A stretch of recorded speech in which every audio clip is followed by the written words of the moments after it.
क्या आप जानते हैं कि एक बार एक महान राजा की शादी सिर्फ इसलिए टूट गई क्योंकि वह भगवान जगन्नाथ के रथ के सामने झाड़ू लगाता था और इस अपमान का बदला लेने के लिए खुद भगवान जगन्नाथ और बलभद्र घोड़े पर सवार होकर युद्ध के मैदान में उतर आए थे।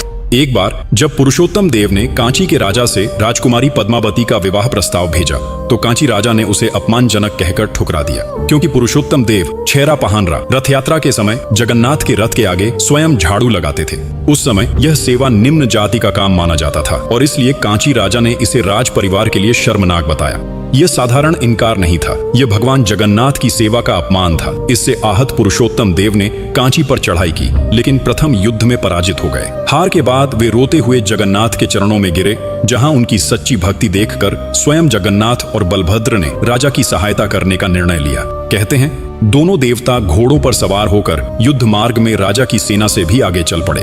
रास्ते में वे दही बेचने वाली मणिका गौडुनी से मिले, जिसने उन्हें दही पिलाया। भुगतान के लिए उनके पास कुछ न था तो जगन्नाथ ने अपनी रत्न मुंड्रिका अंगूठी देकर कहा कि राजा से मूल्य ले ले।